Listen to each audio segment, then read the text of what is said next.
फौजी साहब हैं, इनसे मिलवाते हैं। फौजी साहब, अपना शुभ नाम क्या साहब? मेरा नाम इकबाल सिंह हुड्डा है जी। अच्छा फौजी साहब, कहाँ रहास कहाँ साहब आपकी? मेरा गांव किलोई है और रियास राम गोपाल कॉलोनी रोहतक में है। अच्छा, कितना टाइम हो गया साहब गांव से बाहर गए हुए? गांव से बाहर मैं सन 1987 में बीएसएफ में भर्ती हुआ था। अच्छा जी। तो तब से मैं गांव से बाहर ही हूँ। फौजी साहब, कै साल नौकरी करी आपने? मैंने 33 साल और 7 महीने नौकरी की है। 33 साल 7 महीने नौकरी करी। फिर आर्मी से रिटायरमेंट होने के बाद आपने क्या करा साहब? मैं अभी एक कंसल्ट है जो पानी का है और उसके ऊपर काम कर रहा हूँ। और उस पर पानी पीने से ही अच्छे रिजल्ट आ रहे हैं, लोग स्वस्थ होने लग रहे हैं। बहुत लोग स्वस्थ हो चुके हैं और काफ़ी लोगों को मैं अभी और दिया है, उनके रिजल्ट आने बाकी हैं। बढ़िया। और कोई नौकरी का ही नहीं ट्राई करा साहब? नहीं, मैं फौजी आदमी फौज की करे पचे पुलिस की या बैंक की, इस तरीके का कुछ ना कुछ कार्य करता है। नहीं, मैं तो फौज की नौकरी ही करी जितनी भी करी, और यहाँ आने के बाद मेरा कोई विचार नहीं था दूसरी नौकरी करने का। बच्चे साहब, बच्चे क्या करते हैं आपके? बच्चे मेरे लड़का और लड़के दोनों मियाँ बीबी वो कनाडा में हैं। वो कनाडा के अंदर है। हाँ जी। बच्चे वेल सेटल हैं। हाँ जी। बहुत बढ़िया।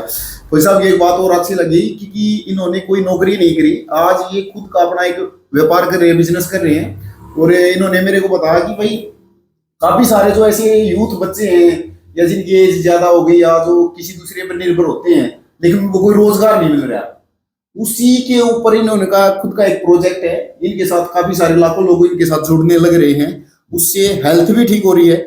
हाँ जी। और इनकम भी लोग कमा रहे हैं। हेल्थ एंड वेल्थ दोनों एक साथ चल रहे हैं। दोनों एक साथ। अब ये जो आपने जो कार्य शुरू किया है, कितना के समय हुआ फौजी साहब ये चीजें करते हुए? इसको मैंने 2 महीने और 22-23 दिन हुए। 2 महीने 22-23 दिन हो गए। हाँ जी। इसके जो रिजल्ट वो कैसे आ रहे हैं लोगों के बीच में? भाई जैसे शुगर के ऊपर था, एक लबकरी गांव है करनाल डिस्ट्रिक्ट के अंदर, मैं वहाँ जाके भी आया हूँ। जब उन्होंने मुझे बताया कि भाई हमारा पैर कटने से बच गया, जैसे चंडीगढ़ पीजीआई में उन्होंने दिखाया है तो उन्होंने भी पैर काटने के लिए बोला, दूसरा ऑप्शन नहीं बताया। रोहतक पीजीआई में भी उन्होंने चेक कराया तो इन्होंने भी पैर काटने के लिए ही बोला और दूसरा ऑप्शन नहीं बोला। और एक जगह और उन्होंने दिखाया, तीनों बड़े बड़े हॉस्पिटलों में दिखाया, पीजीआई में। और उसके बाद वो उनसे मेरी मुलाकात हुई तो मैंने अपना ये जो मैं काम कर रहा हूँ अल्कालाइन चीजों के ऊपर, हाँ पानी के ऊपर, तो मैंने उनको दिया। उनको बोला भाई ऐसा है, देखो आप इस पैर को कटवा रहे हो, लेकिन मेरी एक छोटा सा सुझाव है, आज कटाने की बजाय इसको 1 महीने के बाद कटा लेना। 1 महीना आप इसको मेरा ये पानी पिलाओ, ठीक है? अगर इससे 10-15% आराम होता है तो ये बिल्कुल 100% ठीक हो जाएगा, नहीं तो आप 1 महीना इस पैर को बाद में कटा लेना। तो उन्होंने मेरी बात को माना। आज वो आदमी बहुत स्वस्थ हो चुका है। मैं उससे मिल के भी आया हूँ, लबकरी गांव में करनाल में गया था मिल के। वो पैर कटने से बिल्कुल बाहर है 100%। ठीक है जी। हाँ जी। बहुत बढ़िया फौजी साहब, ये तो आपका कार्य बहुत अच्छा लगा, क्योंकि ये संदेश आपने जो दिया। कुछ आर्मी का कोई किस्सा याद है फौजी साहब, आपने जब वहाँ ड्यूटी करी आपने 34 साल 30 साल? हाँ भाई, मैं श्रीनगर में भी ड्यूटी की है। अच्छा जी। बंगाल में भी की है, कुछ गुजरात में की है। तो ड्यूटी में तो संघर्ष तो आते ही रहते हैं। देखो कोई भी वर्क है, चाहे ड्यूटी है, चाहे कोई किसान वर्क करता है या कोई भी वर्क करता है, तो देखो संघर्ष तो जिंदगी है ही संघर्ष की, जीवन संघर्ष। हाँ जी। हाँ जी। लेकिन को ये जैसे हम टीवी में देखा है, फौजिया का युद्ध होता है, भाई इस तरीके की फाइट होती है, तो कुछ हिसाब ही को होया, कोई कहीं फायरिंग हुई या? नहीं, हमारी ड्यूटी के दौरान में तो ऐसा नहीं हुआ। ज्यादातर तो मैं क्या है कि स्पोर्ट्स में रहा हूँ। अच्छा। तो स्पोर्ट्स से ही मेरा अपना गेम कौन सा था, किस गेम? मेरा रेसलिंग और कबड्डी दोनों में गेम करता था बीएसएफ के अंदर। रेसलिंग और कबड्डी? हाँ जी। रेसलिंग वेट की करते थे साहब? हाँ, वहाँ डिपार्टमेंटों में तो सब वेट की चलती है। कितने केजी में लड़ते थे साहब? मैं 74 केजी में लड़ता था। क्या साल मतलब पहलवानी मेहनत कितने साल की साहब? मैंने 11 साल स्पोर्ट्स किया बीएसएफ के अंदर, और उसके बाद फिर मैं कोच लग गया। अच्छा। फिर कोई साहब आपने कोचिंग कहाँ दी यार, मतलब आर्मी के अंदर प्रैक्टिस कहाँ करते थे आप पहले? डिपार्टमेंट की अपनी जगह हैं, वहाँ पर ही टीमें रहती हैं, प्लेयर वहीं पर रहते हैं और वहीं पर प्रैक्टिस करते हैं। नहीं, यहाँ जो गांव में भी आपने अभ्यास करा पहलवानी का? हाँ, पर अभ्यास तो जब हम स्कूल लाइफ से ही अभ्यास कर रहे थे तो अपने गांव कलोई में ही अभ्यास करते थे। और मैंने यहाँ कई बच्चों को अपने साथ लिया जिस स्कूल टाइम में ही, और उन्होंने भी अच्छा प्रदर्शन किया। एक सीआरपी में है सुरेश कुमार, बहुत बढ़िया। हाँ, अच्छी जगह सेटल हुए वो। हाँ जी, ये बढ़िया फौजी साहब, ये बहुत अच्छा लगा। अब कितनी एज होगी साहब आपकी? मेरी 59 हो गया जी। हाँ जी, लेकिन जोश 25 साल वाला ले रहे हो फौजी साहब। जोश तो बस ये अल्कालाइन पानी कोई भी पिएगा उसके अंदर ऑटोमेटिक जोश आ जाएगा, क्योंकि हम पानी से ही बीमार होते हैं। पानी से ही अल्कालाइन पानी पिएंगे तब पानी से ही ठीक होंगे। पानी को लेकर मतलब क्या ऐसा कुछ पानी में क्या है अल्कलाइन वाटर, या उसके बारे में थोड़ा बताओ।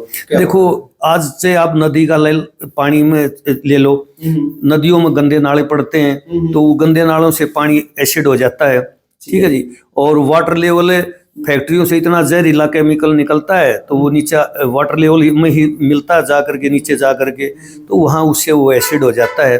तो आज एसिड पानी है और हमारे शरीर में 70 से 72% पानी है, तो हम सारा दिन एसिड पानी पिएंगे तो ऑटोमेटिक बीमार होंगे, हम कंपलसरी बीमार होंगे, ठीक है। अगर हम इस एसिड पानी को नहीं पी करके अगर इसकी जगह हम अल्कालाइन पानी पिएंगे तो वो स्वस्थ करेगा हमें। जैसे गामा में आप ये बात बताओ भाई साहब, गामा में लोग नलके का भी पीते हैं। देखो, ग्राउंड लेवल चाहे कुएं का हो, नलके का हो, सबमर्सिबल हो, है तो वो एसिड है ना, क्योंकि जो फैक्ट्रियों से जो केमिकल निकलता है तो नीचे जमीन में ही रह जाता है, तो उसी ने तो ग्राउंड लेवल पानी को खराब कर रखा है, एसिड कर रखा है। अल्कलाइन वाटर सबसे बेस्ट है। तो अभी मैंने पीछे एक क्रिकेटर है बता रहे थे, जो ब्लैक वाटर पीते हैं। हाँ जी, तो वो अल्कलाइन ही वाटर था। हाँ, वो अल्कलाइन ही है। इसको हिंदी में अक्षारीय पानी भी बोलते हैं। कोई अक्षारीय बोलता है, कोई अक्षरीय बोलता है, क्योंकि लैंग्वेज हर 20 किलोमीटर पे अलग अलग हो जाती है, थोड़ी बहुत चेंजिंग आ जाती है शब्दों में, उच्चारण में, ठीक है जी, ये बात है। साहब गांव में भी रहे होगे आप तो? हाँ, मैं गांव में रहा और गांव में पढ़े लिखे हैं। हम तो जमींदार के बालक हैं और बाद में पढ़ाई के बाद ही तो ज्वाइन किया है नौकरी। फिर गांव का जीवन और शहर के जीवन में कुछ परिवर्तन साहब? देखो, दोनों अलग अलग हैं। अच्छा, कुछ जगह पर गांव का बहुत अच्छा है, ठीक है जी, ठीक है जी, सच्चाई है ये। जैसे आपसी भाईचारे में, खान पीन में, आम हवा में, शुद्धता में, तो गांव अच्छा है, ठीक है जी।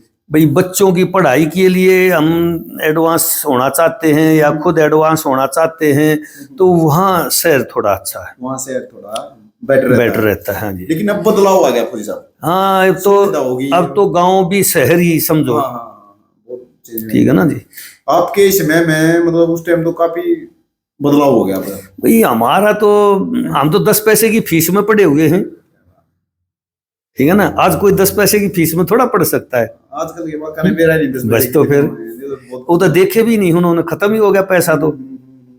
25 पैसे 10 पैसे, बिल्कुल, हाँ, 1 पैसा 2 पैसे। तो हमारे तो देखे हुए। ज्वाइनिंग करी नौकरी जिस टाइम, उस टाइम कितनी सैलरी होती थी कोई साहब? मेरी 1026 थी। 1026 ग्रोस पे हाँ, टोटल जिसको बोलते हैं। अच्छा। फिर बदती कितनी हुई? बत्ती में 96,000 रुपए रिटायरमेंट आया। 96,000 रुपए रिटायरमेंट आया। बढ़िया साहब। आजकल तो आप शहर में करोड़ों की बात होगी, जमीनें हुई। हाँ, ये तो है जी, बदलाव आ गया। बिल्कुल जी। देखो, ये बात आ गया, समय आता जाएगा तो महंगाई तो उसके हिसाब से बढ़ेगी, ये तो हर साल बढ़ती है। 6 महीने में तो गवर्नमेंट ही डीए देता ही है, महंगाई भत्ता जिसको बोलते हैं। तो खान पीन भी खा पी रहे हैं, उसमें भी बहुत केमिकल आ गया आजकल। देखो, ये केमिकल तो ये कोई भी चीज लगाओ आप, गेहूं है, बाजरा है, धान है, या सब्जी है, या फ्रूट है, तो हर एक पे ऊपर केमिकल का छिड़काव होता है, तो वो केमिकल कुछ % तो अंदर जाता ही है उस चीज के अंदर है। तो उसी चीज से तो वो चीजें फिर एसिड हो जाती है और उसी से हमारे को बीमारियां पकड़ती है। अगर इन चीज़ों में हम समय के अनुसार बदलाव करेंगे, अल्कालाइन पानी पिएंगे, उन चीज़ों को भी हम अल्कालाइन पानी से धुलाई करेंगे, तो वो अल्कालाइन पानी क्या है कि उनके जो केमिकल को है वो खींच करके बाहर निकाल देता है, जिससे हम स्वस्थ रहेंगे।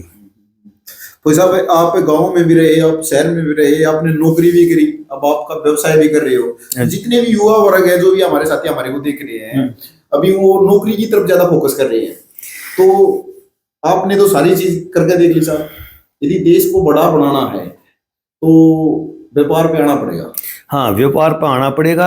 मैं तो ये कहता हूँ जो नौजवान हैं जिनको रोजगार नहीं मिल रहा या कुछ जवान हैं जो अच्छे नहीं पढ़ पाए, तो वो मेरे साथ आए, मैं उनको रोजगार दूंगा, ठीक है, और एक अच्छा रोजगार दूंगा, वो लोगों को स्वस्थ भी करेंगे और इनकम भी कमाएंगे। चलो बहुत बहुत धन्यवाद फौजी साहब, शुक्रिया साहब। ओके साहब।